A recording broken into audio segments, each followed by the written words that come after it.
Bienvenidos a 360 grados, una visión global de la noticia, un espacio para debatir sobre todo lo que sucede en Colombia y en el mundo, que hoy empieza además una nueva temporada en el 2013, no sin agradecer antes a todos los que durante los últimos 6 meses anteriores nos han consolidado como un espacio de opinión, uno de los más vistos en Colombia. Y hoy empezaremos 360 grados hablando de la propuesta para revocarle el mandato al alcalde Gustavo Petro, que dicen no gusta en Casa de Nariño y donde están buscando mecanismos para ayudar.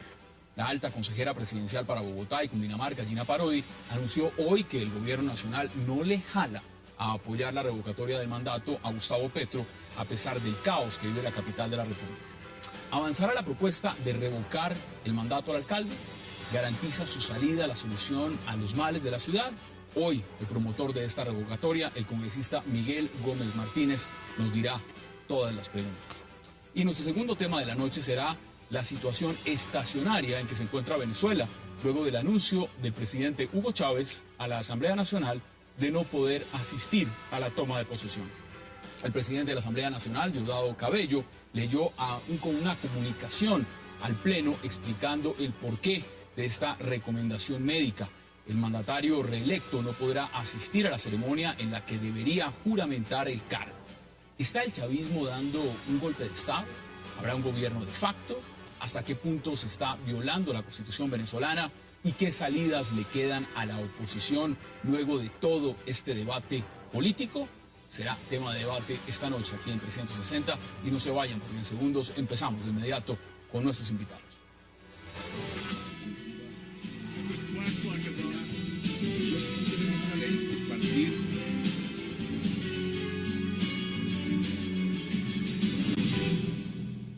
Y empezaremos hoy 360 hablando de esta propuesta de revocar el mandato al alcalde Gustavo Petro. Para eso le doy la bienvenida al congresista Miguel Gómez Martínez. Congresista, qué placer y gracias por aceptar la invitación. Hassan, gracias por la invitación. Feliz año y feliz año a toda la audiencia. Mire, las 2 veces que hemos iniciado este programa, da la casualidad de que los hemos iniciado con usted, las 2 temporadas, la primera y la segunda. ¿Cómo le parece? Mucho honor, muchas gracias. Bueno, mire, vamos al grano. La revocatoria, ¿por qué la revocatoria? Hombre, la revocatoria por 8 millones de bogotanos, aburridos de ver su ciudad echar para atrás, aburridos del desgobierno, de la chambonería con la que estamos siendo administrados, de la falta de proyectos para la ciudad, de la falta de claridad, de norte, aburridos de la inestabilidad del gobierno de Gustavo Petro. Su equipo directivo no logra consolidarse, no logra aglutinarse. Y sobre todo preocupados porque si dejamos 3 años más, no sabemos en qué estado encontraremos a la capital de la República, que es la primera ciudad del país. Mire, y que merece mucho más respeto. Usted representante por Bogotá, es entendible que esté preocupado por lo que pasa en la ciudad. Es innegable el descontento generalizado. Es innegable también la ineficiencia en muchos puntos. Pero pedir una revocatoria cuando ha pasado apenas 1 año de gobierno, ¿no es muy prematuro? Bueno, ese es uno de los argumentos de la gente que está en contra. Que me dice, no, déjelo que aprende. Él aprende. Él aprende. En 3 años él va a aprender y va a terminar bien. Déjelo. Yo no soy de la tesis del deje así. El deje así es lo que tiene este país fregado. Porque dejamos las cosas. Dejemos que los huecos sigan aumentando. Dejemos que las basuras se sigan acumulando. Dejemos que la ciudad se quede sin metro. Deje así. Otros 3 años perdidos. Esta ciudad viene de 8 años de estancamiento. Yo quisiera recordar que el anterior alcalde de Bogotá está detenido. O sea, esta ciudad vive en una crisis profunda, que naturalmente no la inventó Gustavo Petro, que tiene varios años, pero que sí se ha agravado durante el último año en el que hemos perdido el tiempo. No hay que permitirle entonces a Gustavo Petro justamente que pueda desarrollar su plan de gobierno. Mire, el plan, por ejemplo, que le aprobó el Consejo, y voy justamente a la figura de quienes defienden la gestión del alcalde, dice, mira, apenas fue aprobado hace unos meses, eso no lleva 6 meses. Este hombre no ha podido desarrollar ni siquiera el pleno de lo que quiere hacer. ¿Qué dice? Hassan, yo le contesto con 4 preguntas. ¿Alguien sabe por dónde va a pasar el metro de Bogotá? ¿Alguien sabe qué va a pasar sobre la carrera 7ª? ¿Alguien sabe qué va a pasar con la avenida longitudinal de Occidente? ¿Alguien sabe qué va a pasar con las con el relleno de Doña Juana en un año cuando ya no tenga capacidad de recibir basuras. Esta ciudad, usted me dice es que él tiene un plan y lo va a ejecutar. Eso dicen los bueno, que, y lo los va a que defienden al ejecutar alcalde. cuando es que a Gustavo Petro lo elegimos para que fuera alcalde desde el primer día. Él ha demostrado durante este año que primero no conoce los problemas de Bogotá, segundo que le encanta improvisar. Y no solo improvisar, sino que adelante, después da marcha atrás. ¿El tema de las basuras fue improvisado? No, el tema de las basuras, todo el mundo le advirtió que recoger la basura en 20 localidades de Bogotá era una operación logística muy sofisticada, que eso no se improvisaba de la noche a la mañana. Ahora parece ser que llegaron unos camiones que parecen que son basura, ¿no? Que son, los están maquillando. Bueno, se están pintando, ¿no? Eso es muy propio, eso es muy propio de esta administración, echarle una manito de pintura para que se vea como nuevo lo que no es nuevo. Estamos comprando camiones usados, improvisando un tema que es vital para la ciudad como es la limpieza. Pero en los otros temas tampoco hay respuestas. Entonces todo el mundo dice, no, déjelo. Uno no llega a la alcaldía de Bogotá con un presupuesto de 13.6 billones de pesos, que representa el 30% del Producto Interno Bruto del país. Entonces, es del tamaño de la economía de países suramericanos y latinoamericanos. Voy a darle un ejemplo. Panamá tiene 3 millones de habitantes. ¿Sí? Bogotá tiene 8. ¿Sí? Esto es mucho más importante. Gobernar Bogotá es muchísimo más difícil que gobernar un país como Panamá. Y usted me dice, no, deje que pase el tiempo, él va a ir aprendiendo. Bueno, primero, nadie nos lo garantiza. Nadie nos lo garantiza. Ha demostrado ser una persona muy terca, supremamente terca. Él mismo advertido de las cosas, comete los errores. Advertido de lo de las basuras. Esto, todos los expertos le decían, no se metan eso, alcalde. Parece ser que el gobierno lo estimuló. Le dijo, sí, hágale. Bueno, usted menciona el gobierno. Sí. Ha salido, por ejemplo, y mañana, posiblemente en esa misma silla que está usted, esté la alta consejera para Bogotá, Gina Parodi. ¿Qué opina de la posición del gobierno de decir, menos, no le jalamos a la revocatoria? Pues es que esta es una iniciativa que tienen que hacer los bogotanos, no el gobierno nacional. O sea, que el gobierno no le dé respaldo a la iniciativa, no la invalida. Pero usted está en el partido de la U, por ejemplo. Sí, yo estoy en el partido de la U. Sí. ¿Qué apoyo le ha dado? ¿Es un partido igual que es un partido de gobierno? Ninguno. No hay un solo político de Bogotá que me esté apoyando. Cosa que me parece buena. Porque para esto necesitamos que se muevan solo los bogotanos. Si los bogotanos quieren que la ciudad siga por el rumbo que ha tenido en los últimos años, yo creo que no deben firmar la revocatoria. Si los bogotanos están inconformes con lo que pasa en Bogotá, como lo muestran los sondeos, muestran que más del 70% de los bogotanos considera que la ciudad está en una crisis muy profunda. Veamos el porcentaje de cuántos, del porcentaje de bogotanos que eligieron a Gustavo Petro. ¿Cuántos fueron? El 32%. 32%. Entonces, eso quiere decir que el doble de las personas que votaron por Petro, o sea, el 68% de la gente votó en contra de Petro. Entonces, ¿qué quiere decir eso? Que la revocatoria es posible, primero porque Petro no fue elegido por la mayoría de los bogotanos, fue elegido por una mayoría relativa, pero no por una mayoría absoluta. Y segundo, que durante este año ha demostrado que no solo no puede con el puesto, él era un magnífico político. Es lo que pasa es que está en un lugar equivocado. Es un excelente político. El problema es muy buen político, un pésimo alcalde. Y lo que Bogotá necesita es un alcalde. Entonces, cuando la gente me dice, no, es que usted va a engrandecer a Petro, yo le digo, bueno, y mientras tanto, Bogotá, que dejamos que se vaya al garete. Veamos qué dice, por ejemplo, la alta consejera para Bogotá y Cundinamarca, Gina Parodi, frente a este tema. Veamos las declaraciones. El gobierno nacional no le jala a la revocatoria del alcalde. Lo que el presidente Santos quiere es ayudarle a Bogotá y dejar que el alcalde se concentre en que muestre su obra de gobierno. Que muestre su obra de gobierno. ¿Usted cómo ha visto la obra de gobierno hasta el momento? Pues la veo muy pobre. Hay algunas cosas buenas, obviamente. Hay algunas cosas buenas. Mire, en seguridad, en general, los resultados no son malos. Hay que aceptar que la implementación del plan cuadrante, que requiere un tiempo, porque eso es una nueva filosofía de seguridad, que requiere la participación de la ciudadanía y una nueva estructura de la policía, eso va avanzando lentamente con algunos resultados. Hay cosas que son positivas, por ejemplo... ¿Qué es lo que más le preocupa, puntualmente? La falta de visión de la ciudad, de para dónde queremos que esta ciudad vaya. Y sobre todo, la idea de que podemos perder tiempo. Esta ciudad, mire, un habitante de Bogotá, en promedio, gasta 2 horas y 45 minutos en movilizarse. No, el tráfico es terrible. Bueno, 2 horas y 45 minutos por 8 millones de ciudadanos. ¿Cuánto vale eso en productividad? El tiempo que estamos perdiendo sin encontrar soluciones a los problemas de movilidad es un tiempo que perdemos. ¿Usted cree que revocando saliendo Gustavo Petro mañana, hagamos de cuenta, Sí. pongámonos una fecha imaginaria, mañana, ¿eso se va a solucionar? Pues yo espero que los bogotanos no se equivoquen y elijan un gerente para esta ciudad.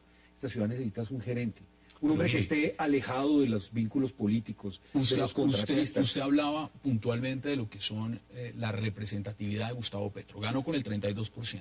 ¿Dónde está la responsabilidad de los otros 4 candidatos? En ese momento hablemos de Enrique Peñalosa, de Gina Parodi, de Galán, de Luna, que de una u otra fragmentaron el 78. O sea, veámoslo en Pero clarísimo, la clase dirigente de Bogotá no ha estado a la altura. ¿Dónde han estado los concejales? Con todos estos problemas que hemos tenido, ¿dónde está el Consejo de la Ciudad? El Consejo de la Ciudad completamente ausente.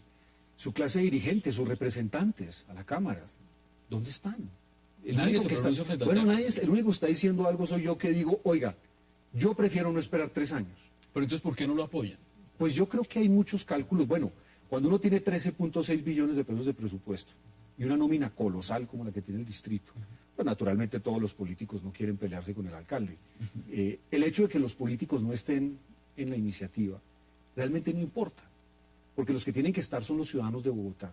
Si los ciudadanos no se apropian de este proyecto y no deciden firmar y luego votar, pues naturalmente va a ser un fracaso y Gustavo Petro va a seguir en la alcaldía. Entonces los bogotanos son los que tienen hoy la oportunidad, porque la ley se los permite, de decir no queremos más, queremos que esta ciudad cambie de rumbo, que es lo que yo estoy proponiendo. El mecanismo está. Dígame una vez que haya funcionado. No ha funcionado, pero no ha funcionado por varias razones. Primero, no son las mismas condiciones que Bogotá.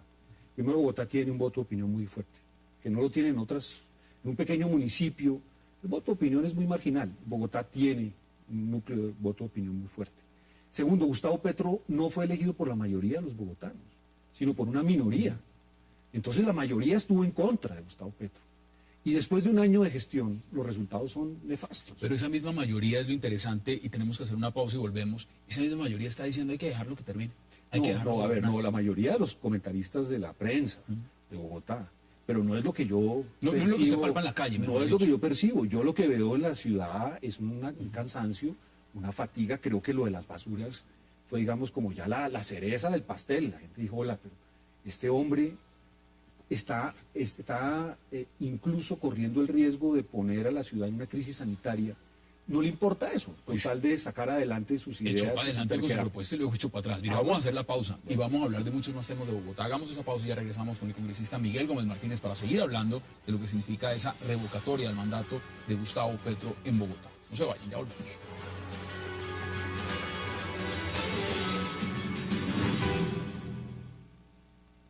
Estamos ayudando en todos los temas, desde el tema de pobreza hasta el tema de seguridad. Y en cualquier otro que lo requiera el distrito, aquí estamos con los brazos abiertos. Esas son las declaraciones que da la alta consejera presidencial para Bogotá y Cundinamarca. Mire, hay un tema que me parece muy importante, usted lo decía, engrandecer o no a Petro. Usted lo ha dicho, él es un gran político. Otra cosa es la facción administradora. Como político, ¿realmente usted no cree que él está aprovechando o puede aprovechar muy bien el tema de los argumentos que ha dicho? Mira, a mí me quieren tumbar, a mí me quieren revocar, a mí no me quieren dejar gobernar. ¿Que ese argumento lo puede utilizar realmente fructíferamente? Es decir, usted está jugando una carta que en vez de llevarlo a la finalidad que usted busca, lo que va a terminar haciendo es dándole todos los argumentos al alcalde para mantenerse en el cargo. Hassan, déjenme darle una imagen. Esto es como un ciudadano, una persona que va en un avión y el avión se va cayendo. Y la gente dice, oiga, el avión se está cayendo, usted no va a hacer nada. Y dice, a mí qué me importa si es que el avión no es mío. Bueno, resulta que hay gente que dice, deje que Petro se estrelle solo. Resulta que es que Petro no se estrella solo. Se estrella con 8 millones de bogotanos. Eso está clarísimo. Bueno, entonces, yo prefiero pensar en los 8 millones de bogotanos que en Gustavo Petro. Hay gente que dice, oiga, usted, ¿qué pasa con Petro? ¿Por qué usted lo quiere engrandecer y darle esa oportunidad? Yo prefiero pensar en los bogotanos. Y lo digo con toda franqueza. A mí me parece que, por ejemplo, la doctora Gina Parodi está muy preocupada con que Petro se le crezca. ¿No? Está muy preocupada con eso. Pues ya le ganó igual, ya le ganó. Y los 4 grandes alfiles políticos que se dividieron y que hoy en día, en parte, pues son responsables de que Petro sea alcalde. ¿Sí? Gina Parodi, Galán, Carlos Fernando Galán, David Luna, y de alguna medida Lucho Garzón, que era el jefe de la campaña de Peñalosa. ¿Sí? Ellos 4 están en el gobierno tranquilos. Y mientras tanto la ciudad... ¿Es eso entendible, digamos? Bueno, ¿Es eso entendible? A ver, yo me pregunto cuál es la responsabilidad de ellos. Y mientras tanto la ciudad va en picada. Entonces ahora salen a decir, no hagan nada, dejen que siga en picada. Dejen que siga en picada. Es como el que va en el avión y piensa que lo que se va a dañar es el avión. Pero no, aquí lo que se está dañando es la ciudad. Entonces yo digo, paremos el hundimiento del Titanic. Pero no, hay una gente que quiere seguir como la orquesta del Titanic, tocando la música hasta el final. Pero hay otros que dicen, mire, déjelo, no sencillamente por el tema de la revocatoria, sino que lo está haciendo tan mal que se va a caer solo. Pero a mí me parece que, a ver... Muy peligrosa esa postura. Y me parece políticamente irresponsable.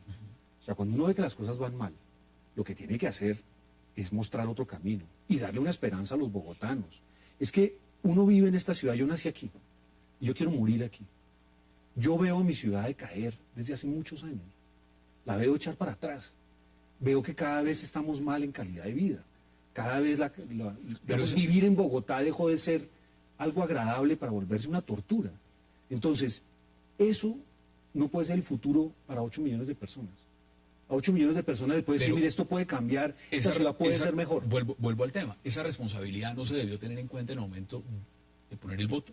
Momento electoral. No ahora que ya está electo y ganó con el 32, pero ganó legítimamente, ganó en un proceso limpio, ganó claro, y deberían en ese marco sencillamente decirle, bueno, el alcalde ganó, déjenlo que gobierne. Yo no creo en eso, porque primero 68% dijeron que no, querían otra ciudad que hoy en día curiosamente me llama la atención. Gina Parodi dice que no, que ella está para ayudarle a Petro, pero ¿cómo así? Cuando ella estaba de candidata no era el programa de Petro el que quería ejecutarse, el programa de ella.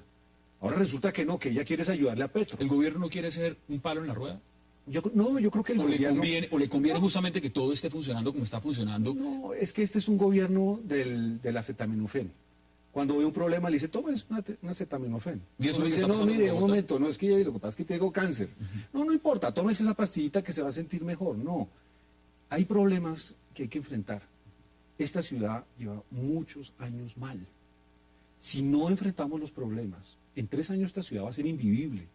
Invivible no solo para los ricos, como intenta decirlo Gustavo Petro, sino para los pobres. Es que los pobres son los que sufren los problemas de movilidad. Es que los pobres son los que están perdiendo el empleo. Mire, Bogotá perdió el año pasado 87.000 empleos en la construcción. ¿Por culpa de quién? De Gustavo Petro, que decidió que no da licencias de construcción porque no quiere habilitar redes de agua. Entonces dice que no hay agua para el crecimiento de Bogotá. Entonces no da agua, entonces no hay licencias de construcción, la construcción se para y ¿quiénes sufren? Los pobres de Bogotá, no la gente de cuello blanco. ¿Qué le preocupa más? ¿Que esté improvisando? ¿Que no sepa administrar? ¿O que realmente a futuro logre, como dicen algunos también, remontar esto que está pasando y convertirse en un candidato presidencial? No. A mí me preocupa hoy por hoy Bogotá. La política se hace lamentablemente sobre las realidades de hoy. Que en 5 años Gustavo Petro sea presidente de Colombia, si los bogotanos y los colombianos lo eligen, pues esa es la democracia. ¿Cuál es el susto de todos los comentaristas de opinión de que Gustavo Petro sea presidente? Si Gustavo Petro hace una magnífica alcaldía y logra ser candidato presidencial con opciones, pues esa es la democracia. Pero parece que hay una gente que dice, no, déjelo que se estrelle. Yo lo que digo es nuevamente, se estrella, pero no se estrella solo. Se estrella con 8 millones de bogotanos, que tenemos derecho a tener una ciudad que tenga esperanza. Eso es lo único que yo estoy proponiendo, es decir, oiga, no, que no se estrelle con la ¿No es protagonismo? Hombre, no lo es. ¿Por qué razón? Yo estoy inhabilitado para ser candidato a la alcaldía. Yo lo que quisiera es que si este proceso surte efecto y podemos elegir un nuevo alcalde, elijamos una persona que tenga visión, que esté lejos de la política, que no se deje manipular por el consejo, que no se deje manipular por los contratistas. Mire, usted dice estoy inhabilitado para la alcaldía, pero usted no está inhabilitado para el Congreso. Es decir, las próximas elecciones, usted es congresista y usted aspirará, está en su derecho, ha hecho una excelente gestión. El tema es si quiere volver a repetir en la Cámara o en el Senado, independientemente. La gran pregunta que se hacen muchos es, bueno, y en este momento el representante Miguel Gómez Martínez, ¿a quién está representando? Pero le voy a contar. Bueno, yo saqué una votación muy importante en Bogotá, la segunda más importante de Bogotá. ¿Usted lideró el equipo de Bogotá? Bueno, yo saqué la segunda votación más importante de Bogotá. Yo muy probablemente no voy a poder volverme a presentar a las elecciones. ¿Por qué razón? Porque todo el mundo sabe que yo me he opuesto a algunos de los temas de la política del gobierno nacional. No, pero algunos no, podemos decir de los más importantes. No, a 2 o 3. Me he opuesto a la manera como se ha manejado la paz, sí, me he opuesto a unos temas que me parece que han estado mal manejados. Yo soy en muchos temas muy disciplinados con el gobierno, pero en esos temas he marcado mis diferencias. Yo no creo que yo tenga la posibilidad de volver a estar en la lista del partido de la U. No creo que el gobierno me vaya a dar esa posibilidad. Yo no puedo cambiar de partido. ¿Para el puro centro democrático? No puedo, legalmente ya no puedo. El transfugismo no le permite. No puedo hacerlo. Entonces, mi carrera política electoral está cerrada por decirlo de alguna manera, salvo que suceda un hecho que hoy en día no podamos anticipar, un hecho especial. ¿Usted me está diciendo que usted en la U no va a seguir, digamos, como candidato? No puedo, porque usted cree que a mí me van a poner en la lista de la U después de que he sido una piedra en el zapato para el gobierno. ¿Usted cree que el gobierno dejará que eso pase? Pues no, eso hay que ser realistas. ¿Usted le trae votos a la U también?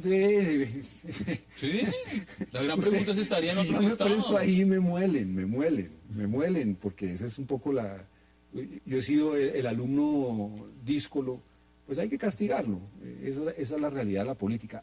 Yo estoy haciendo esto porque yo sí creo que esta ciudad va mal. Yo le voy a decir una cosa. Yo creo que Gustavo Petro está haciendo mucha política. A mí no me gusta la política que él hace, pero él está haciendo política. Y delante de él, nadie está haciendo nada por decir, por ese camino vamos mal. ¿Y le está funcionando esa política que está haciendo en Bogotá? ¿A quién? ¿A Gustavo Petro? Yo creo que si él logra montar un programa populista, deja nuestras finanzas públicas desangradas, las de la ciudad, crea un pocotón de subsidios, pues hay una cantidad de gente que va a creer que esa es una verdadera política social y que él realmente está haciendo algo por los pobres. ¿Y eso no es polarizar aún más lo que está pasando?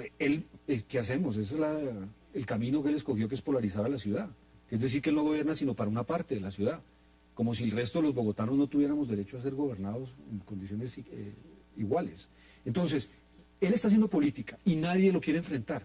Todo el mundo le tiene miedo. Pero usted lo está enfrentando. Yo soy el único. Nadie más está poniéndose de frente de Gustavo Petro a decirle, mire, eso que usted está haciendo por la ciudad está mal. Usted va a quebrar la empresa de Acueducto de Bogotá. Usted va a dejar las finanzas públicas comprometidas. Usted no está haciendo nada realmente por la movilidad, por los problemas serios de Bogotá. Nadie lo está haciendo. Mire, y cuando lo hago, todo el mundo sale y dice, no, deje así. Que es una filosofía. Eso le da frustración. Muy de las abuelitas. Pero le da frustración, digamos, y hablemoslo claramente, que en los medios de comunicación, columnistas, opinadores, todo lo que usted quiera, le estén diciendo, hombre, congresista, usted está solo, está solo en esa causa. No, yo prefiero solo que mal acompañado. Y por lo tanto, si no hay políticos alrededor mío, quiere decir que estoy haciendo algo bien. Mire, muchos colombianos en este momento, y bogotanos sobre todo, lo están viendo. Si quieren firmar esa revocatoria, ¿qué es lo que tienen que hacer? Pues es muy fácil, pueden entrar a la página la mía, representante@miguelgomezmartinez.com. Ahí está el formato y las instrucciones. Realmente lo que necesitamos es 300.000 firmas, 290.000 firmas para ser más preciso, de personas que estén inscritas en el censo electoral de Bogotá. O sea, una persona que no está inscrita en Bogotá, no es difícil porque en las elecciones pasadas votaron 2.200.000 personas. Entonces necesitamos 300.000 firmas de personas que estén inscritas en el censo electoral y que quieran participar en esta experiencia. Aquí, ¿qué es lo que estamos haciendo? Devolviéndole el poder a los ciudadanos de Bogotá, para que ellos digan.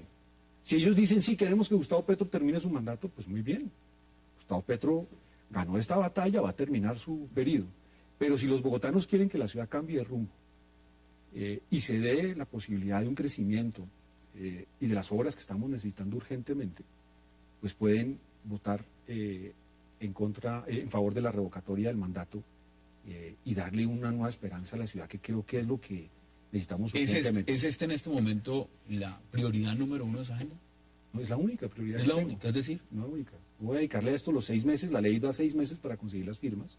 Esperamos poderlo hacer mucho más rápidamente. Si yo juzgo por lo que veo en la primera semana, lo vamos a hacer mucho más rápidamente. O sea, ¿qué le han mostrado, digamos, las cifras? Es impresionante, mire. Le voy a dar dos cosas. Le voy a decir dos cosas. Este fin de semana decidí desconectarme y prendí mi Twitter. Había subido 1.000 seguidores en 3 días. 1.000, que me parece una cifra buena para un político. En Colombia los políticos no somos muy populares. Donde voy La gente me dice, ¿tiene el formulario ahí? Yo le firmo ya. Le firmo. Le firmo. ¿Dónde voy? ¿Dónde estoy? La página mía está abrumada de gente que me dice, ya, le consigo las firmas. Yo pongo a toda la gente de mi edificio, yo me movilizo por mi barrio, yo hago en la manzana tal. ¿Dónde le mando los formularios? Gustavo Petro polariza, eso es real. Ahora, sí. El tema de fondo es si la iniciativa culminará como usted la está buscando. Sí. En todo caso, la puerta se ya la abrió. Ahora deciden los bogotanos si deciden tomarla o no. Y lo importante ahí, por lo menos, está ejerciendo algo que es democrático. Totalmente, y legal. Legal, esto es una facultad que está en la ley colombiana. Yo quisiera decir, yo por lo menos, si esto fracasa, yo no creo que va a fracasar, pero si esto fracasa, yo por lo menos intenté hacer algo. Yo no me voy a quedar como las abuelitas, ahí deje así, mijito, deje así, no, deje así, nos tiene donde estamos. Yo voy a hacer algo, y yo por eso, ese es mi espíritu en la vida es que uno no se queda con los brazos cruzados, uno hace algo. Bueno, Entonces yo estoy tratando hacer lo que está a mi alcance, además, porque yo además no puedo hacer otras cosas. Usted está jugando sus cartas y le deseamos, además, porque la gestión por Bogotá y lo que usted ha hecho como congresista, pues indudablemente no tiene ninguna tacha. Le deseamos igual en su proyecto, porque además me deja aterrado diciéndome que usted prácticamente en la UNO sigue, no sabría cómo... No, porque no me van a dejar seguir, ¿no? No. Congresista Miguel Gómez Martínez, gracias por aceptar la invitación. Como siempre, cordialmente invitado. Muchas gracias y ojalá no sea hasta dentro que vuelvan a empezar otros ciclos. No, la casa siempre está abierta. Y mañana va a haber muy posiblemente a Gina Parodi ahí sentada hablando del mismo tema. Pendiente estaré de la audiencia. Gracias por estar la invitación. Vamos a hacer una pausa y ya regresamos porque al regreso entraremos a hablar de lo que es más puntual en la agenda internacional y tiene que ver con Venezuela. Ya volvemos.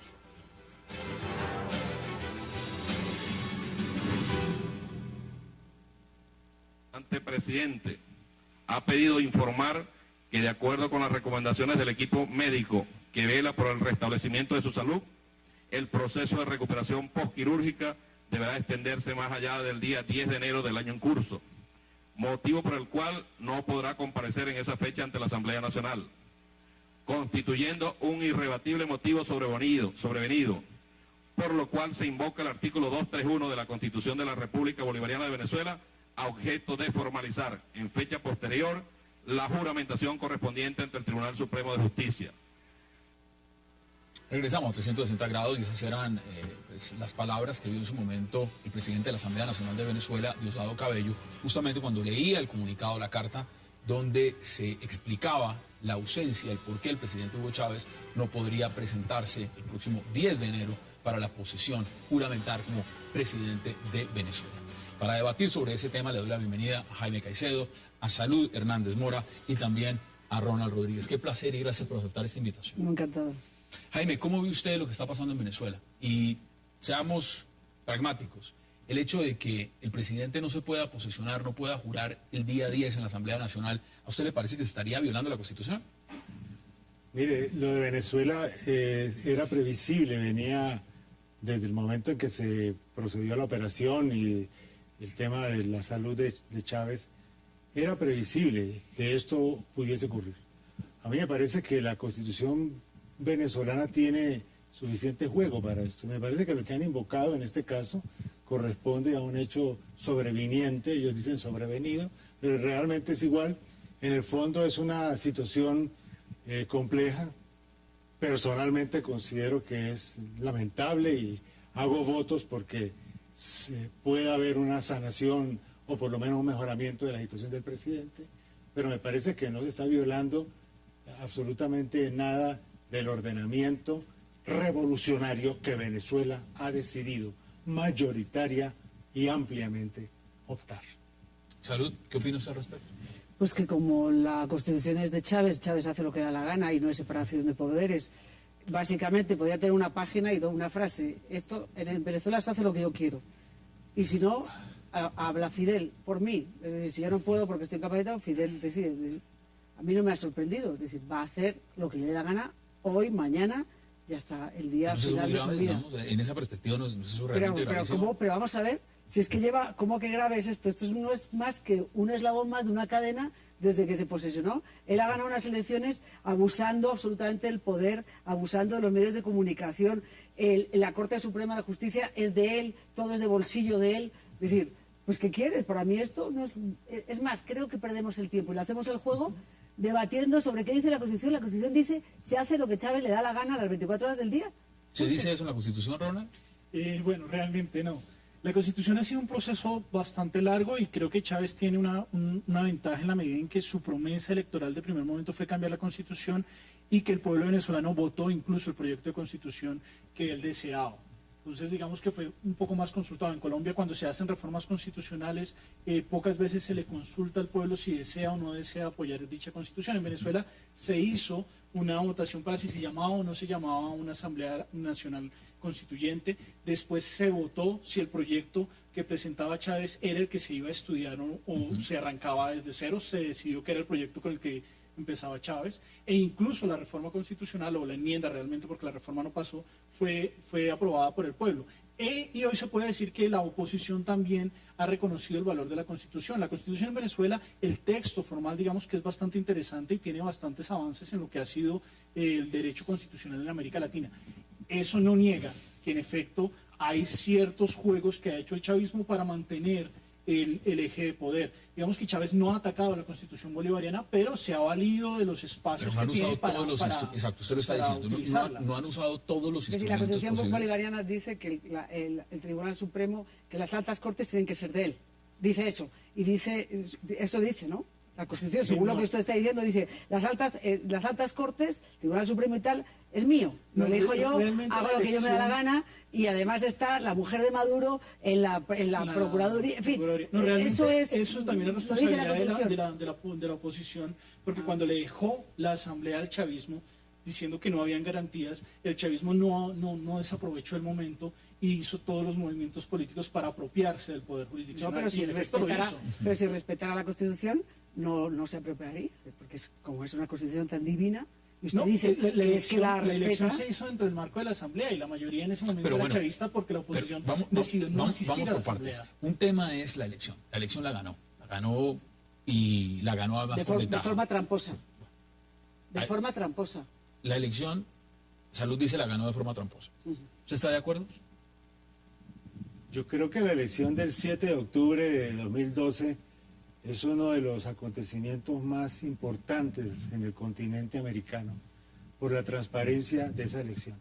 El señor Capriles, el opositor, y el propio Chávez estuvieron tan serenos esperando que algo denominado Tribunal Supremo Electoral, encabezado por su rectora, diese el parte de la realidad de lo que había sido esa elección. Yo retaría a que alguien haga algo parecido en Colombia, por ejemplo, con el Consejo Nacional Electoral, en medio de las circunstancias que conocemos de corrupción que hay en nuestro país en materia electoral. En el tema electoral en Venezuela, como es esta elección y como lo ha dicho Salud, usted la ve limpia y clara. Es decir, lo predijo el expresidente Carter de los Estados Unidos, que no se puede decir que sea chavista.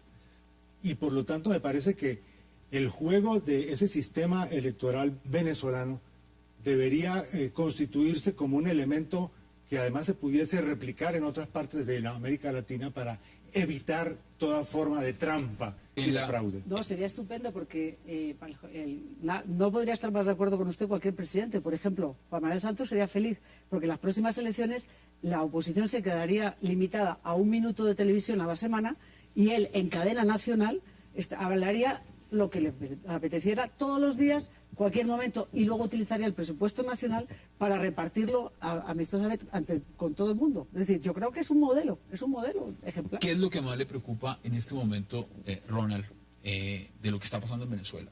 Es el hecho de la incertidumbre. Porque el presidente Chávez ya es un hecho por el comunicado, que no va a estar el 10 de enero en la Asamblea Nacional. Pero lo que no se sabe es si el señor está vivo, está muerto. Eso no se ha confirmado. Y justamente la gran pregunta es, sobre ese legado, sobre esa gestión, ¿se está engañando también al pueblo venezolano o no? Bueno, hasta el momento, y uno tiene que creer en las verdades oficiales en la medida en que sale el vicepresidente y dice que el presidente se está recuperando, que está pasando por unos procesos, creo que han sido 24 partes médicos y uno pues... Esa es la única fuente que existe y pero los médicos cubanos. Pero ¿cómo que hay que creerle? No, usted le cree. No diga hay que creer. Usted cree a una fuente mentirosa. Oficial. Perdone, el cáncer no ha existido. Ya estaba recuperado. Oficial no. Es decir... Es una fuente oficial, pero una no fuente es un de un parte Estado médico, y pues no es un parte médico. Lo ideal es creer los partes oficiales de los Estados.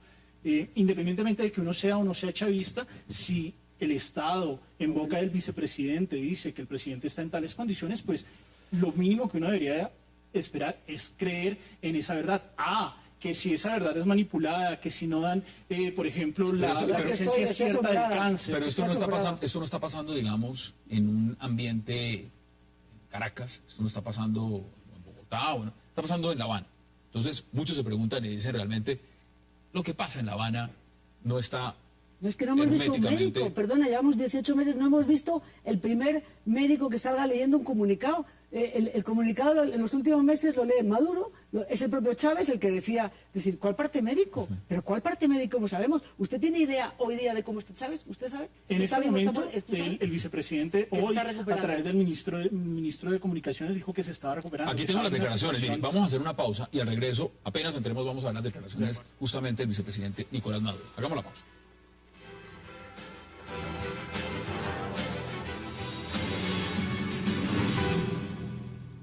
Cualquier motivo, en este caso sobrevenido, el presidente de la República no esté allí, presidente reelecto, para sus propias funciones como jefe de Estado y de gobierno, no esté presente en la Asamblea Nacional por cualquiera de estos motivos sobrevenidos, en este caso el tratamiento médico del presidente de la República, establece el 231 que podrá tomar posesión o juramento ante el Tribunal Supremo de Justicia. Abre una flexibilidad dinámica que pueda precisamente respetar el elemento fundamental que establece nuestra Constitución. ¿Y cuál es ese evento fundamental? Que el presidente de la República ha sido reelecto por voluntad de las mayorías nacionales en un evento electoral absolutamente transparente y legítimo. Es el evento fundamental. El presidente de la República es presidente reelecto y la Constitución establece que, en todo caso, como formalismo, debe presentar su juramento ante la Asamblea Nacional el 10 de enero. Esas son las palabras del señor vicepresidente de Venezuela, Nicolás Maduro, además quien ha sido designado por el propio presidente Chávez en caso el peor de los escenarios, lo que sucede. Vamos a hacer contacto también de inmediato con Asdrúbal Aguiar, nos acompaña desde Caracas. Señor Aguiar, gracias por acompañarnos, un verdadero placer. ¿Cómo está? ¿Cómo le va? Grato placer saludarlo. Señor Aguiar, en la situación que se está viviendo en este momento en Venezuela, ya sabemos ampliamente que el día 10 de enero el presidente no va a estar en la Asamblea Nacional, no se va a poder juramentar, no se va a poder posesionar. ¿Aquí se está violando la Constitución si se posterga esa fecha o no? Depende de las interpretaciones. La interpretación que acaba de hacer el vicepresidente Maduro y que he escuchado es una interpretación totalmente arbitraria, traída de los cabellos, contraria inclusive a la tradición republicana y constitucional de Venezuela. Él señala que si él no se juramenta el día 10, queda abierta la posibilidad de que se juramente en cualquier momento a su libre albedrío ante el Tribunal Supremo de Justicia. Entonces, ahí hay un primer error.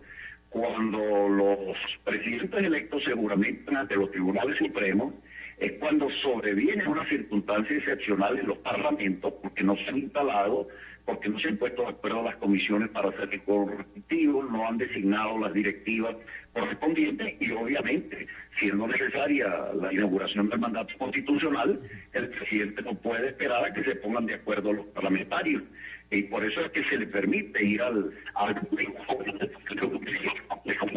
la juramentación del caso. O sea, se trata de circunstancias sobrevenidas en el órgano del poder público que debe tomar la juramentación. Ahora, resuelto ese tema, no se entonces que el presidente Chávez pueda juramentarse cuando quiera en el Tribunal Supremo. Si hay un asalto temporal, que es lo que queda claro con la carta del señor Maduro, bueno, cuando se supere la situación de temporalidad, si está dentro del marco constitucional, le tocará al presidente juramentarse ante la Asamblea Nacional, no ante el Tribunal Supremo. O sea, porque se trata de una situación excepcional, pero cuando el Parlamento no está funcionando. Señora Aguiar, justamente usted menciona, y me parece importante preguntarle eso, una cosa es la Asamblea Nacional, donde esta noche se ha dado un amplio debate sobre los escenarios que deben ocurrir, pero el papel, en su opinión, que ha jugado el Tribunal Supremo, ¿cómo lo califica usted? El Tribunal Supremo, para poder actuar, requiere que de una suerte de exigencia o de solicitud. Por lo pronto... Vamos a tratar de mejorar la comunicación con el señor Aguiar. Jaime, si lo miramos en perspectiva, aquí hay una gran preocupación, por lo menos los que están desde la oposición al chavismo diciendo que se va a fragmentar algo que no es conveniente, y es lo que puede venir entre Nicolás Maduro y Diosdado Cabello, que son dos fragmentaciones. Si uno de ellos, que es el designado, el señor vicepresidente, por la misma designación del presidente Chávez, llega a sucederlo, o lo va a hacer Diosdado Cabello, que representa a otro sector distinto del chavismo. ¿Usted cree que eso es real? ¿O realmente el chavismo está consolidado y está preparado para cumplir las ordenanzas que dejó Hugo Chávez? Mire, hay dos cosas que hay necesidad de entender. En primer lugar, digamos, Venezuela vive un momento complejo y crítico, desde luego, lo entiendo así y lo acepto así. Y desde ese punto de vista me parece que hay una cohesión desde el punto de vista del sistema de poder y de lo que representan los cuadros políticos principales del chavismo. Diosdado, Maduro, etcétera, etcétera, etcétera. Ahora, no provienen de una misma sensibilidad uno y otro. Maduro es un hombre que viene de la organización obrera, fundamentalmente, con una tradición civilista mucho más marcada.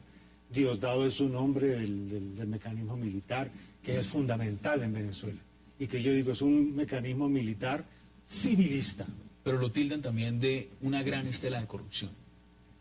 Pero eso no está confirmado ni está comprobado. Y creo que ni siquiera está investigado. Debería investigarse si ese es el caso. Pero me parece que no se puede afirmar algo sobre la base simplemente de suposiciones cuando estamos ante un fenómeno de consolidación y de transición de un periodo presidencial a otro, cuando Venezuela está desarrollando de todas maneras un conjunto. ¿Está de acuerdo?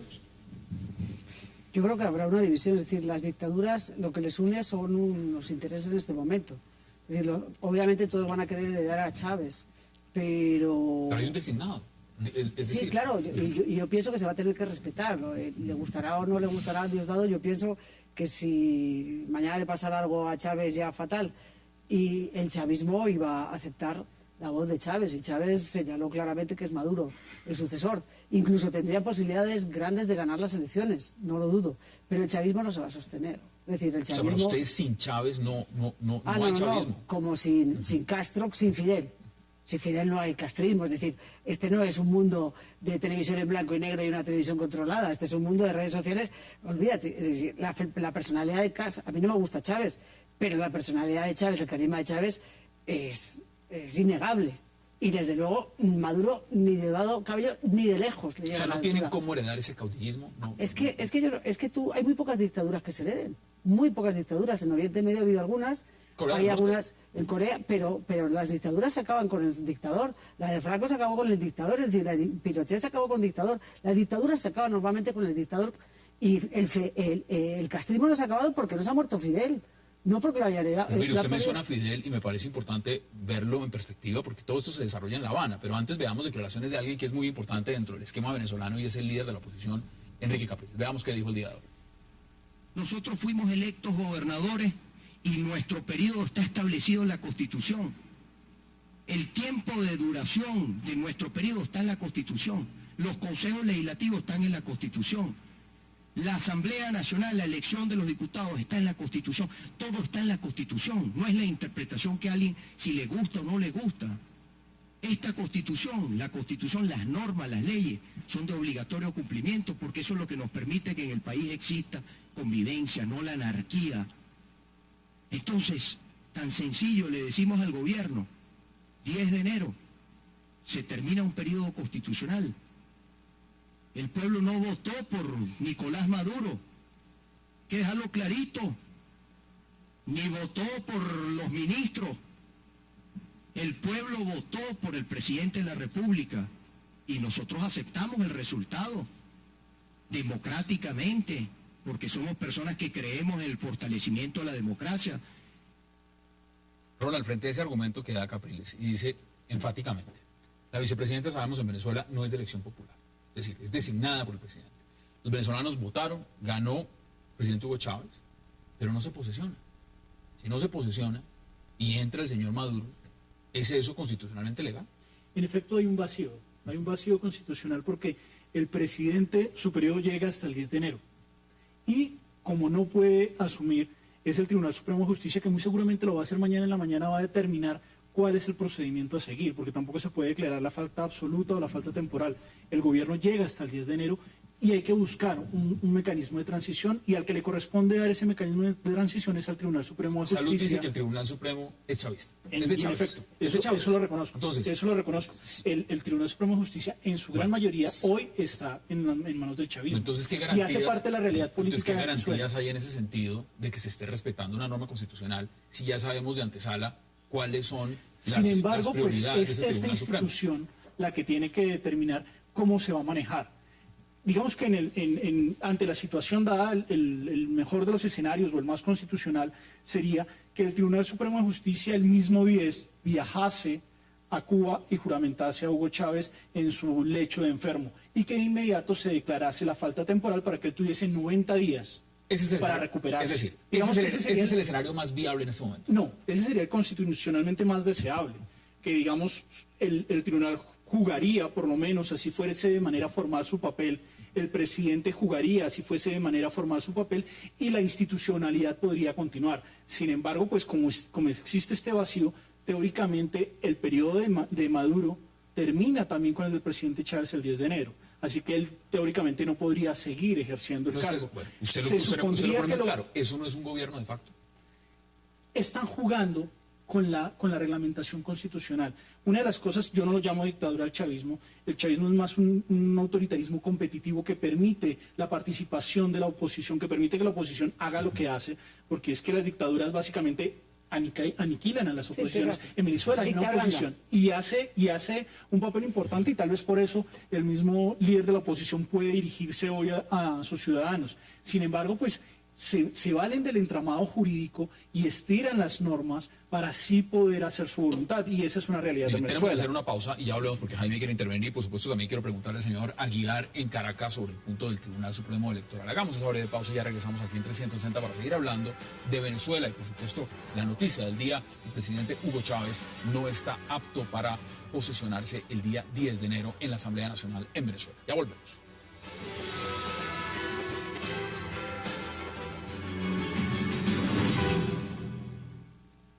Que exista algún líder del gobierno que le hable con la verdad a los venezolanos, que le diga, mire, en 48 horas el presidente de la República no puede presentarse.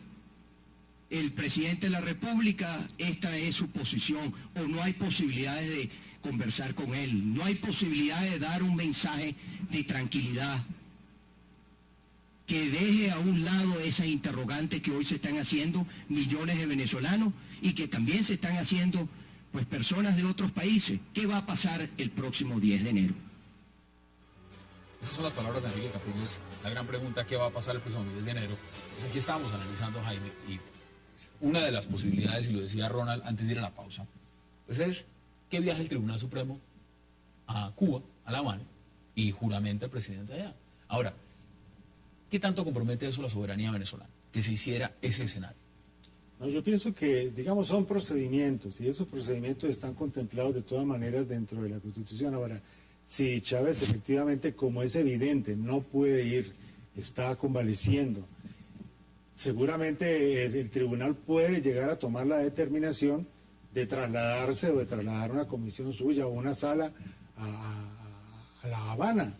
Hay una embajada de Venezuela que es territorio tendría que jurar en la embajada, ¿no es cierto? Y seguramente pueden establecer las condiciones para que el presidente Chávez, si efectivamente puede hacerlo en la fecha exacta o en la fecha que determinen, pues lo haga de tal manera que se cumplan en la medida de lo posible, dadas las condiciones sobrevinientes, porque estamos ante una situación extraordinaria, no es una situación normal, no es un capricho.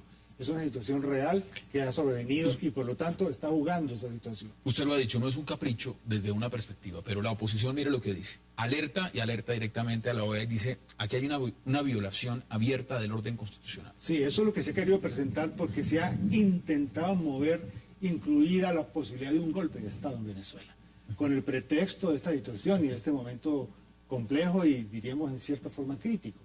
Pero yo no he visto que hasta ahora, de los factores que han pretendido poner en juego y de confrontar al vicepresidente Maduro con el presidente de la Asamblea, Diosdado Cabello, eso esté dando margen para que pueda haber una ruptura en el seno del poder venezolano. ¿Qué dice usted, señor Aguiar? En el caso, estamos, por supuesto, no estamos seguros si ese será el escenario, pero es una de las posibilidades que se han planteado, y es que el Tribunal Supremo viaje a La Habana y juramente al presidente Hugo Chávez en La Habana.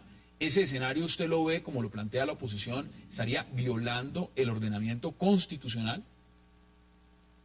Mire, hay que tener muy claro lo siguiente, o sea, las constituciones no son trajes hechos a la medida de las circunstancias o necesidades políticas que se le planteen a los países. Las constituciones tienen sus reglas claras, tienen sus procedimientos, y en este sentido la Constitución vigente de 1999 tiene una previsión que es absolutamente pertinente para resolver la situación que se le ha planteado a Venezuela.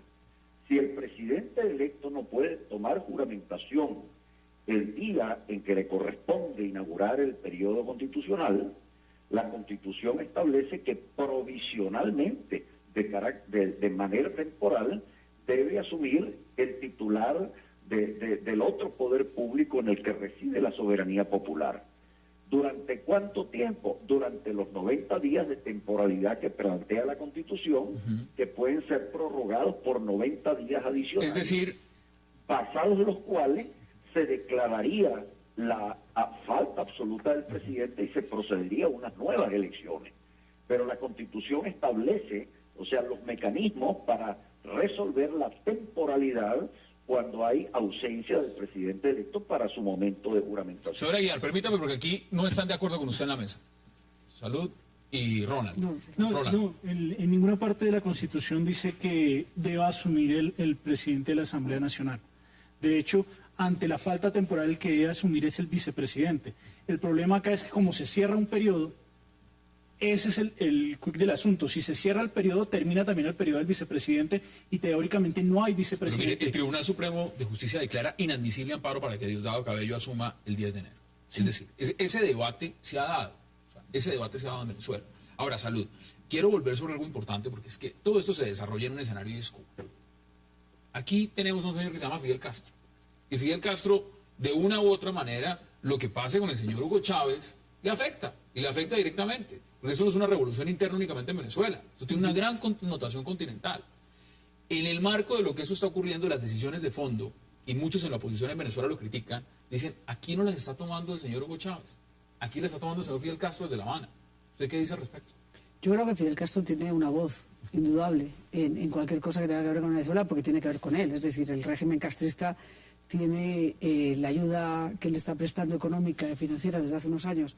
Hugo Chávez es vital para su supervivencia, es vital. Entonces, obviamente, pero yo creo que el problema ya no es si es en la embajada de Venezuela en Cuba o algo así, porque eso a mí tampoco me parece una cosa dramática. Es decir, si Chávez estuviera recuperando normal y todos supiéramos realmente lo que tiene y dijera, no, mire, este es el parte médico, y apareciera Chávez y apareciera el equipo médico y todos supiéramos que realmente es una convalecencia de días, entonces podría desplazarse el Tribunal Supremo. Yo no vería un gran, terrible inconveniente y se transmitiera. Pero ¿cuál es el problema? Que como no sabemos cómo está, a lo mejor es que no quieren que vaya nadie al Tribunal Supremo porque a lo mejor está en coma, a lo mejor está agonizando, a lo mejor está muerto, es que no tenemos ni idea. Es que es el problema. Entonces, lo que pasa es que todo esto es una trampa, pero una trampa porque es que yo creo que fuera de Maduro ni Cabello estuvo, por lo visto, visitando a Chávez. Es decir, el único que sabe cómo está es Cabello y Fidel Castro. Pero es que ni siquiera el parte médico, es decir, los mismos médicos... Es que nadie sabe fuera de Maduro cómo está Chávez.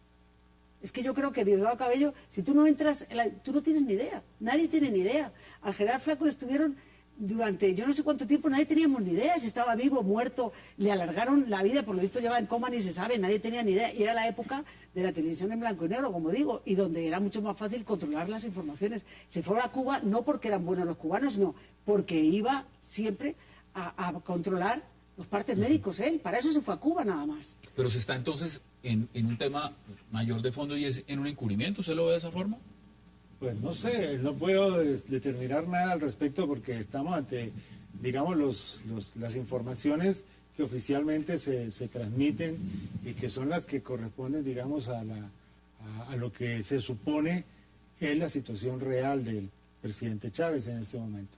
Es decir, el presidente Chávez, según las informaciones, no está muerto. El presidente Chávez está... Igual esto no podría aguantar 90 días o 180 días. Es decir, si ese es el escenario, si fuera muerto, pues evidentemente en algún momento tiene que ser... Yo no estoy muerto porque no lo podría, pero a lo mejor está en coma, no tenemos ni idea. Entra ahora el tema de la situación de temporalidad de 90 días, etcétera, que son prorrogables a otros 90 días máximo, y en que tendría ya que el presidente de la Asamblea ahí sí convocar las nuevas elecciones, etcétera.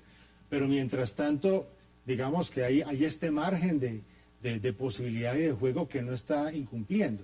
Hay un detalle que no tengo claro, que es qué pasa con la figura del vicepresidente, que es lo que dice Ronald, que me parece que es, digamos, una duda que justamente podemos tener y la podemos tenían compartirla muchos venezolanos. porque no sabemos cómo la van a resolver. Ese es su problema, tienen que resolverlo ellos, tiene que resolver el tribunal, alguien tiene que resolver cómo va a ser ese tránsito, digamos, y también con relación al día, a la fecha exacta, ¿no es cierto? Aun cuando el hecho de que el presidente en el 231 se pueda juramentar ante el tribunal no establece ni cuándo ni dónde en particular. Los vacíos son muy grandes, pero sobre esa pregunta, Ronald, entonces, ¿cuál de los dos opcionados? Porque unos están diciendo, veíamos lo que decía Asdrúbal Aguiar, pues evidentemente está la posibilidad de que fuera Diosdado Cabello como cabeza del órgano legislativo, donde radica también el poder popular, o un vicepresidente como Nicolás Maduro, que no es elegido por voto popular, pero que recibió la designación directa como heredero, como sucesor de Hugo Chávez. ¿Cuál de esos dos escenarios es el más viable entonces? Yo creo que los dos van a tener responsabilidad y por una razón sencilla. Digamos, Chávez por alguna razón fallece. Ante la muerte de Chávez, Nicolás Maduro está obligado a llamar a elecciones. Pero si quiere ser candidato a la presidencia tiene que renunciar a la vicepresidencia porque ningún vicepresidente, ministro en ejercicio puede ser nominado como candidato. Tiene que renunciar antes de convocar elecciones. Y renuncia. Para hacer su campaña, para hacer la postulación a la campaña. Y durante esa campaña la presidencia cae en cabeza de Diosdado Cabello. O sea que incluso en el peor de los escenarios, que sería la muerte de Chávez, ellos dos van a tener que convivir.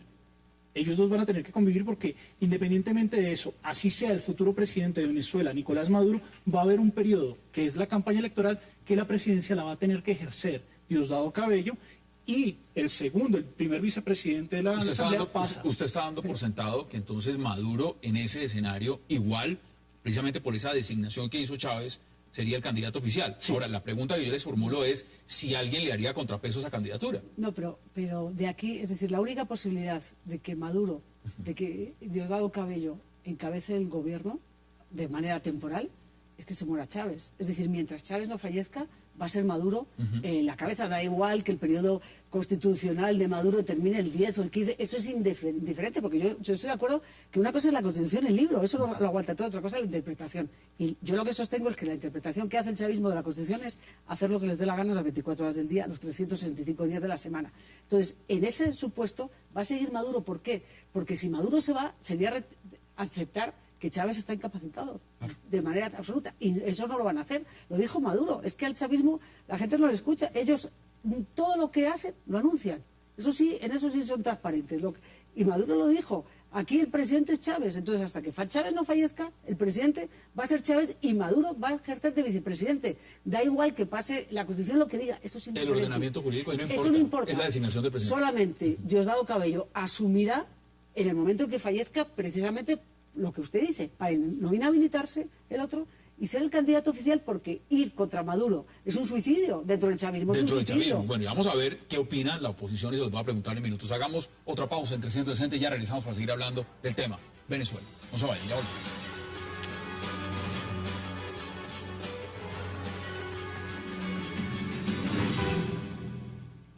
Nosotros, en cualquier circunstancia, salvo que se den los supuestos previstos en esta Constitución para activar mecanismos distintos a los expresados el 7 de octubre, vamos a defender ese mandato popular.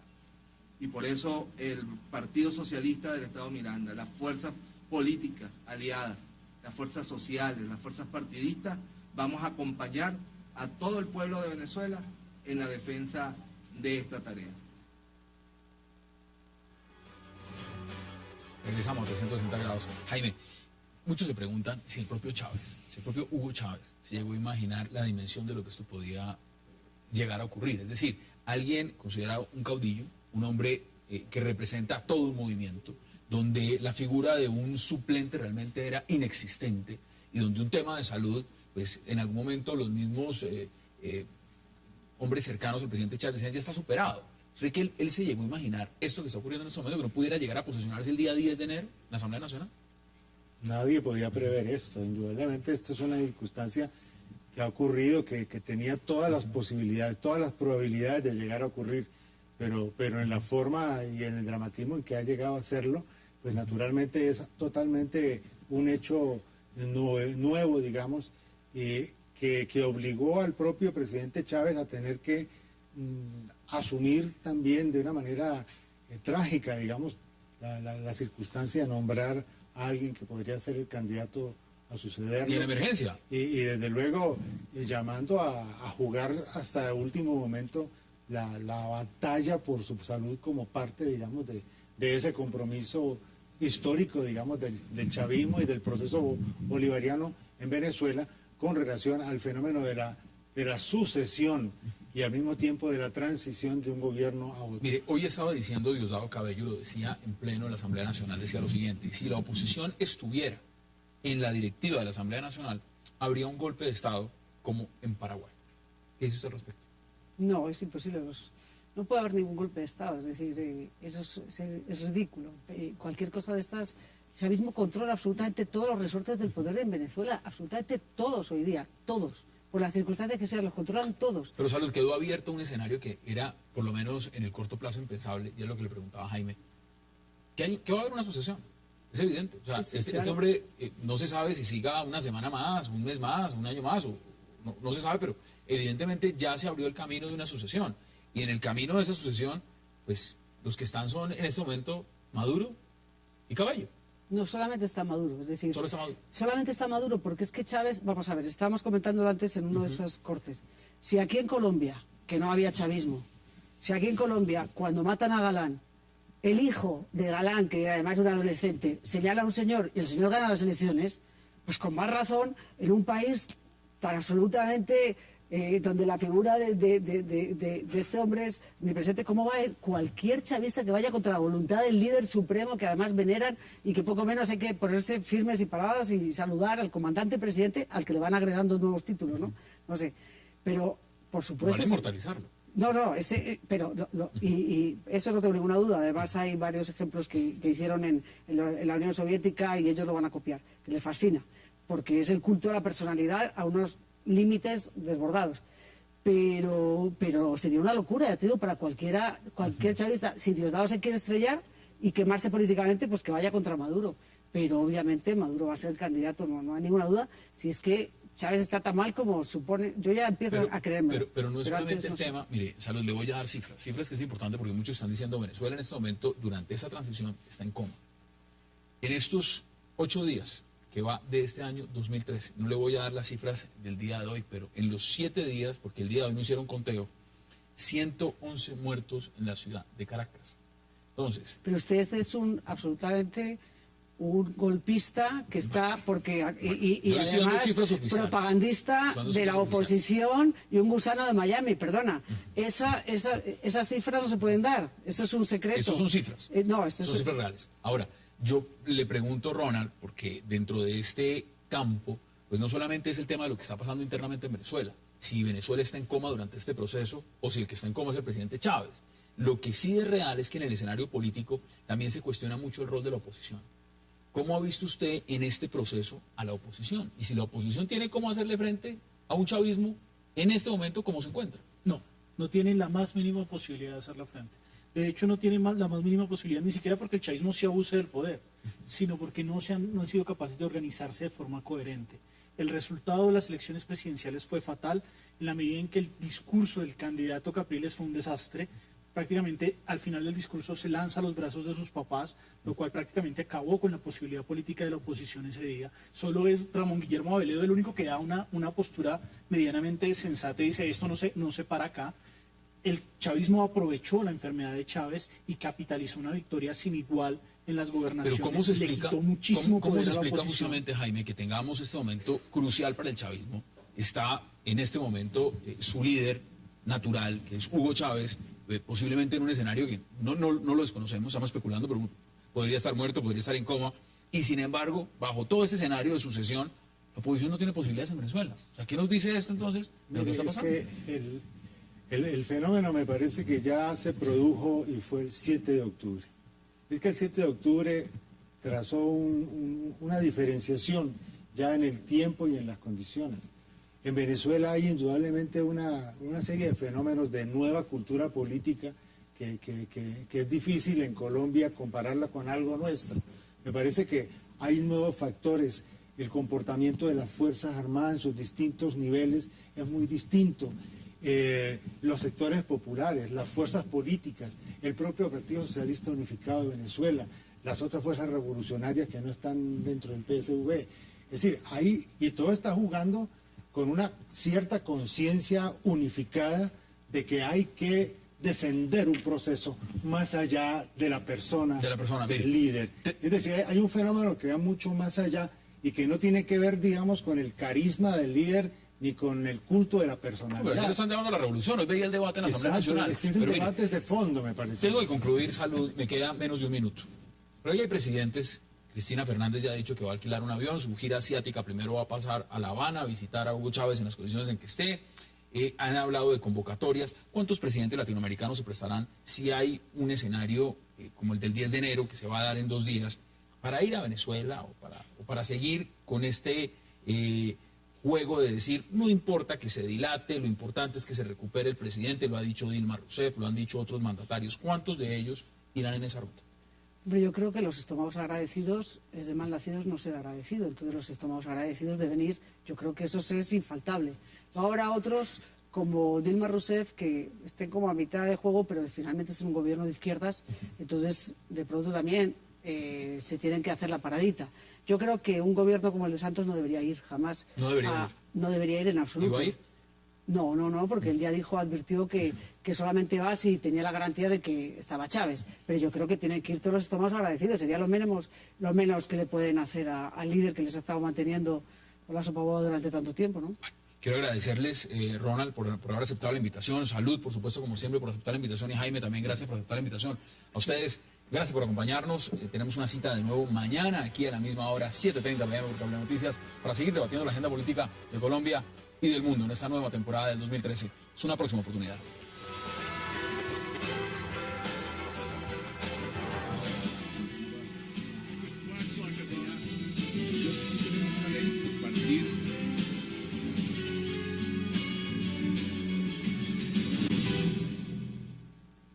Y una nómina colosal como la que tiene el distrito. Pues naturalmente todos los políticos no quieren pelearse con el alcalde.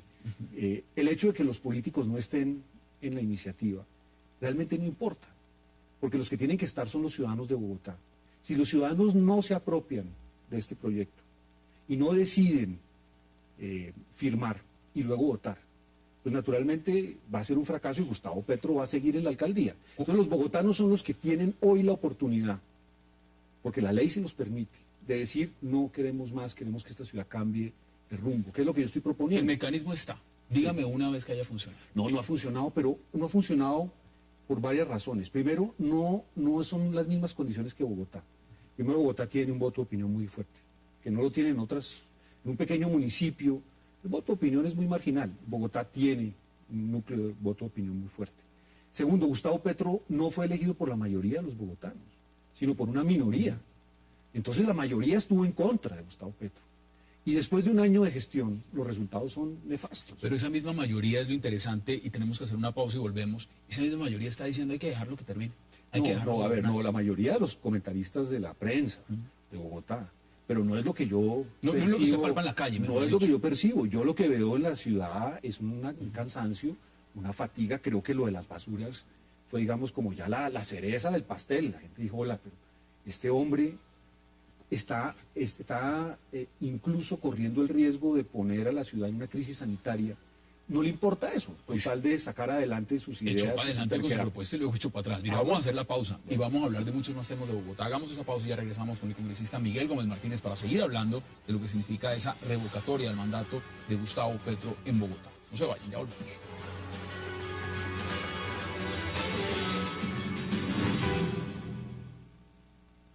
Estamos ayudando en todos los temas, desde el tema de pobreza hasta el tema de seguridad. Y en cualquier otro que lo requiera el distrito, aquí estamos con los brazos abiertos. Esas son las declaraciones que da la alta consejera presidencial para Bogotá y Cundinamarca. Mire, hay un tema que me parece muy importante, usted lo decía, engrandecer o no a Petro. Usted lo ha dicho, él es un gran político. Otra cosa es la facción administradora. Como político, ¿realmente usted no cree que él está aprovechando o puede aprovechar muy bien el tema de los argumentos que ha dicho? Mira, a mí me quieren tumbar, a mí me quieren revocar, a mí no me quieren dejar gobernar.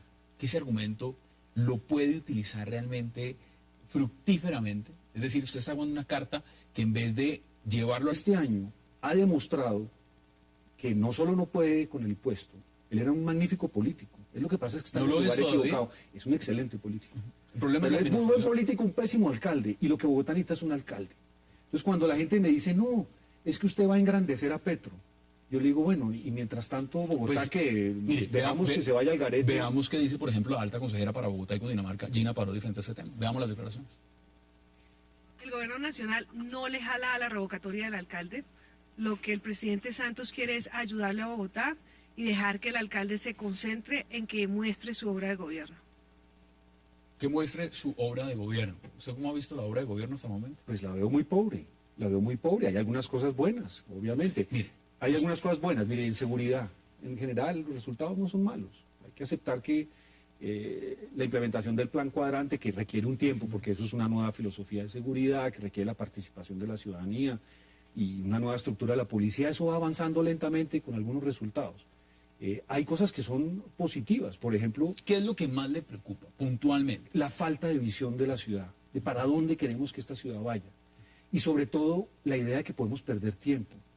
Esta ciudad, mire, un habitante de Bogotá, en promedio, gasta 2 horas y 45 minutos en movilizarse. No, el tráfico es terrible. Bueno, 2 horas y 45 minutos por 8 millones de ciudadanos. ¿Cuánto vale eso en productividad?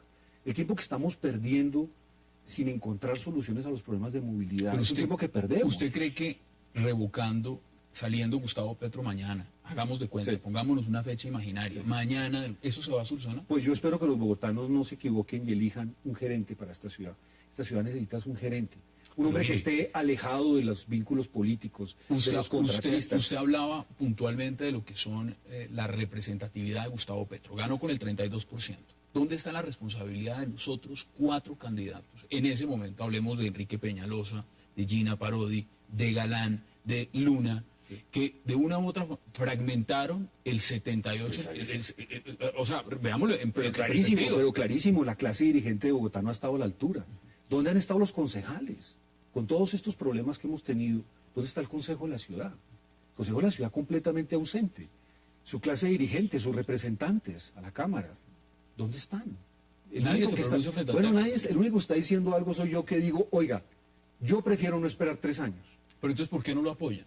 Pues yo creo que hay muchos cálculos. Bueno, cuando uno tiene 13.6 billones de pesos de presupuesto, aburridos de ver su ciudad echar para atrás, aburridos del desgobierno, de la chambonería con la que estamos siendo administrados, de la falta de proyectos para la ciudad, de la falta de claridad, de norte, aburridos de la inestabilidad del gobierno de Gustavo Petro.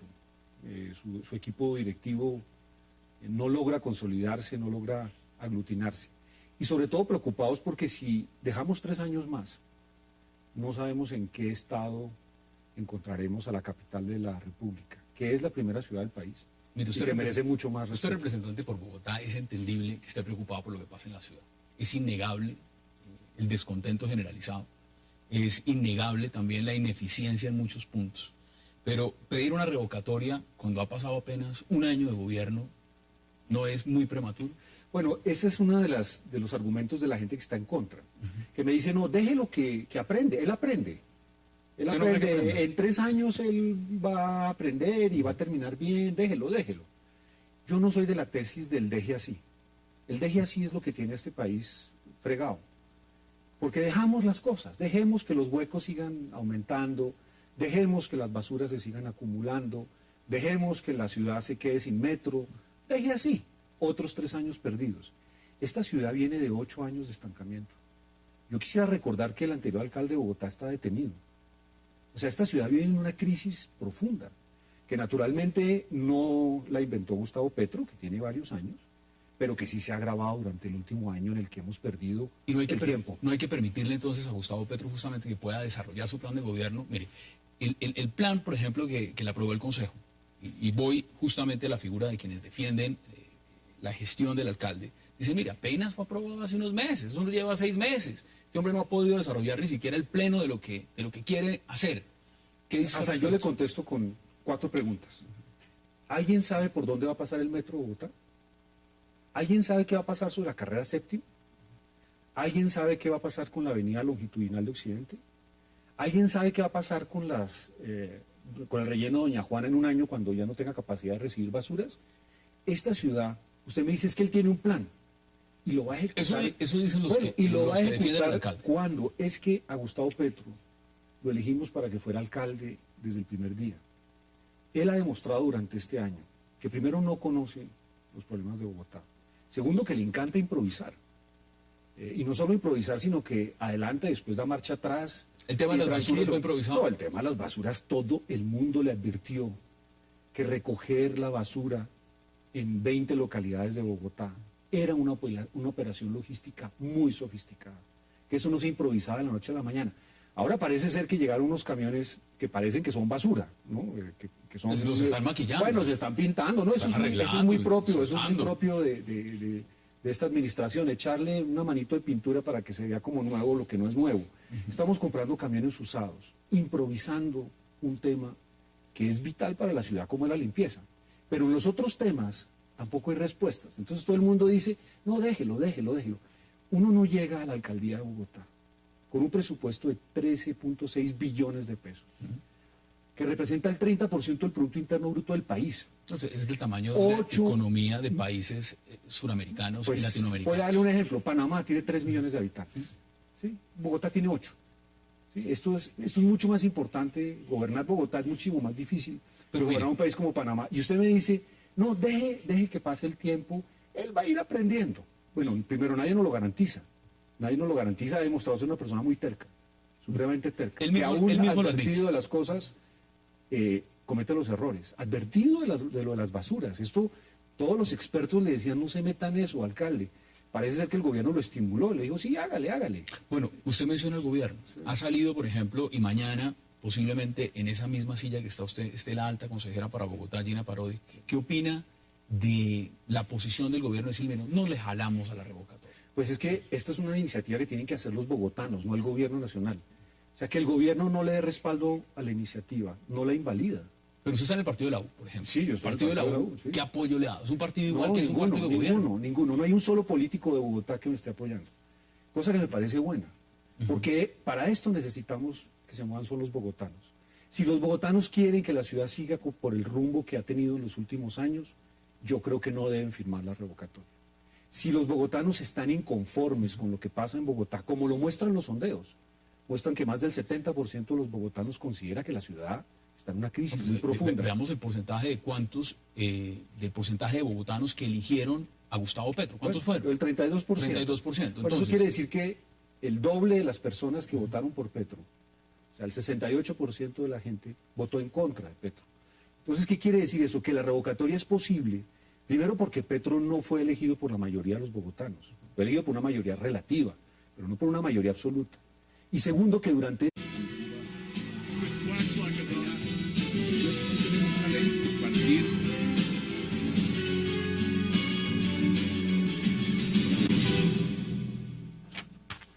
Bien, Bienvenidos a 360 grados, una visión global de la noticia, un espacio para debatir sobre todo lo que sucede en Colombia y en el mundo, que hoy empieza además una nueva temporada en el 2013, no sin agradecer antes a todos los que durante los últimos 6 meses anteriores nos han consolidado como un espacio de opinión, uno de los más vistos en Colombia. Hoy empezaremos 360 grados hablando de la propuesta para revocarle el mandato al alcalde Gustavo Petro, que dicen no gusta en Casa de Nariño y donde están buscando mecanismos para ayudarlo. La alta consejera presidencial para Bogotá y Cundinamarca, Gina Parodi, anunció hoy que el gobierno nacional no le jala a apoyar la revocatoria del mandato a Gustavo Petro, a pesar del caos que vive la capital de la República. ¿Avanzará la propuesta de revocar el mandato al alcalde? ¿Garantiza su salida a la solución a los males de la ciudad? Hoy, el promotor de esta revocatoria, el congresista Miguel Gómez Martínez, nos dirá todas las preguntas. Y nuestro segundo tema de la noche será la situación estacionaria en que se encuentra Venezuela, luego del anuncio del presidente Hugo Chávez a la Asamblea Nacional de no poder asistir a la toma de posesión. El presidente de la Asamblea Nacional, Diosdado Cabello, leyó una comunicación al Pleno explicando el porqué de esta recomendación médica. El mandatario reelecto no podrá asistir a la ceremonia en la que debería juramentar el cargo. ¿Está el chavismo dando un golpe de Estado? ¿Habrá un gobierno de facto? ¿Hasta qué punto se está violando la Constitución venezolana? ¿Y qué salidas le quedan a la oposición luego de todo este debate político?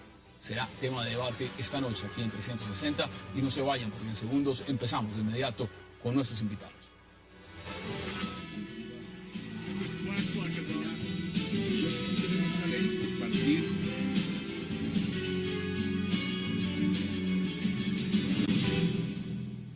Y empezaremos hoy 360 hablando de esta propuesta de revocar el mandato al alcalde Gustavo Petro. Para eso le doy la bienvenida al congresista Miguel Gómez Martínez. Congresista, qué placer y gracias por aceptar la invitación. Hassan, gracias por la invitación. Feliz año y feliz año a toda la audiencia. Mire, las 2 veces que hemos iniciado este programa, da la casualidad de que los hemos iniciado con usted, las 2 temporadas, la primera y la segunda. ¿Cómo le parece? Mucho honor, muchas gracias. Bueno, mire, vamos al grano. La revocatoria, ¿por qué la revocatoria? Hombre, la revocatoria por 8 millones de bogotanos.